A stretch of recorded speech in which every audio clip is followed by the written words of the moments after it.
as you can see, I got wire that I got to deal with, which is a good reason to buy that DJI wireless system for sound, because I'm recording to my Zoom H1N, which is amazing, you know, 24-bit, 192 kilohertz, high-end audio, but it's kind of a pain in the ass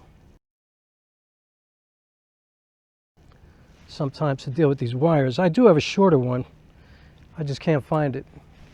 So, you know, I want to talk about a couple of things. First of all, happy Father's Day to everybody on Earth, even those with complicated stories of fathers, even those who didn't have fathers, to the fathers, to the children of fathers, to the wives of fathers, the husbands of fathers, like to all the fathers. Today's your day. We are all flawed. We're all messed up. We're all capable of horrible things, but capable of magnificent things too. So as far as Father's Day, my father was a good guy. You know, he was very flawed. He had a lot of stuff about him that was very mysterious. Found out some stuff about his company after he died that was not very cool, and I'm not going to get into it, but it actually did put a lot of things together for me and made me realize why he was so stressed all the time. And my father died pretty young, and I think stress is what killed him. But he was also the kind of guy that everybody loved. He was a real New York guy.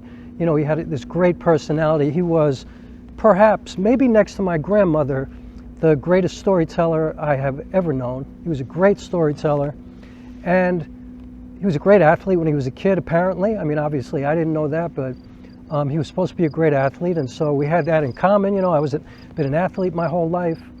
But the amazing thing about my father now, which, you know, I didn't appreciate when I was young, because he and I didn't have a very good relationship my whole life. I was adopted, by the way, for those who don't know. I think most people who come to this channel do know. But me and my father didn't have a great relationship until the end of his life, where I got to take care of him when he was dying. And my father was actually a photographer in the Army. And he was the guy who used to hang off of these bomber jets from the bottom, and when they would drop bombs, he would take pictures of it. And he's got like all these pictures of mushroom clouds. And you know, I wish I had them now. I don't. I think they're in my storage space, but honestly, I've moved so many times and my life has been so crazy in the last 25 years. I don't know where anything is. Like, I literally don't have any pictures from my childhood with me right now. Like, I got like a couple of pictures on Facebook, but I don't have any pictures from when I was young. But my father was a photographer, and he was very passionate about it. And actually, this lens was his lens. And so is my 28mm. Both of these Minolta lenses. He had a Minolta camera, and he was passionate about it, you know. And I had never even held a camera in my hand before I bought my Sony a6400 about three years ago. After I shot my first film on my phone on the LG V40. I had never dealt with cameras at all. I had no interest in cameras, nothing. But I started to get into, I guess, videography or filmmaking because of my phone. Because like everybody, you know, everybody in this culture gets into, this is a photographic, videographic kind of culture, right?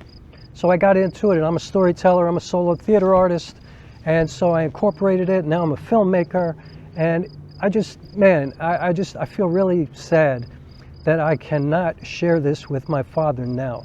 Like, my father would bug out if he knew what I was doing now. You know, if he saw my movie, he would freak out. You know, if he saw even these YouTube videos, you know, if he even saw me holding a camera, if I called him on the phone and said, yo, I'm thinking of getting this anamorphic lens, or what do you think, you know, 32mm, I mean, you know, like, what do you think is better, like 35mm or 50mm? You know, should I get a 24 and a 50, or a 35 and a 85? And he would know what I'm talking about, you know? You know, how do you feel about blurry backgrounds and bokeh and all that kind of stuff? Like, I would die to be able to have those conversations with him now. it would have been so good for us, and it would have been so much fun, you know? What a concept, you know, have a good relationship with your father. I mean, I know a lot of people do, but I didn't. And I regret a lot of my actions, although, you know, I was a kid. Kids are stupid. You know, I was stupid. I was filled with, you know, youth and angst, and I had all this anxiety, and, you know, I also had a lot about my life that had nothing to do with him because I came from a different place. I lived in, you know, foster homes before, you know, when I was a baby, before he even fostered me and then adopted me, you know. And I found out that I was adopted actually 1.5 years after my parents fostered me. So I don't know what's up with that. But whatever, it doesn't matter. You know, my father was a great guy, man. He was somebody that everybody really loved. You know, he was that popular guy. Everybody looked up to him. I mean, he worked in the garment industry. You know, he worked in the children's building on 34th Street and 6th Avenue.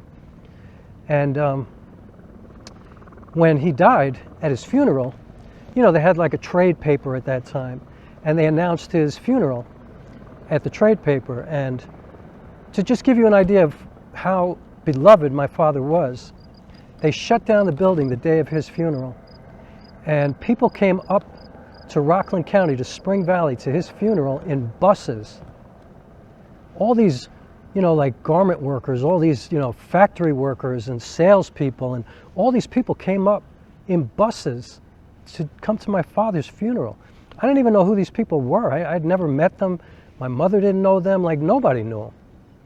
But they came up just to pay their respects, and the stories that people told about him were amazing. And, you know, I know every little out-of-the-way restaurant in New York City because of my father. You know, all the cool places and basements and Little Italy and out in Sheepshead Bay and out in Queens. And, like, my father knew all those people, you know. He had his guys, you know what I mean? Like, he had a guy for everything. He had his bookie who parked his car in his garage at his job. And my father was an interesting guy. Flawed, but very interesting, and a real New York guy. And so, wherever you are, if there is a wherever or whatever, happy Father's Day, Dad. I miss you. I wish we could have had more quality time together. We had a lot of shitty time together, but we did have some really, really, really beautiful moments together at the end of your life, the last 3 months, where, you know, I shut down my whole life just to take care of my father. And it was, you know, best thing I've ever done. So, happy Father's Day, Leon Wilk. And to everybody else too. And thanks for watching. And you know what? Like this video, subscribe to this video, and help me grow this channel. You know, I need to get this thing monetized so I can, like, focus on it even more, and so I can give you stuff. How about that? So help a brother out, you know? Like it, subscribe. Thanks for watching. All right, that's it.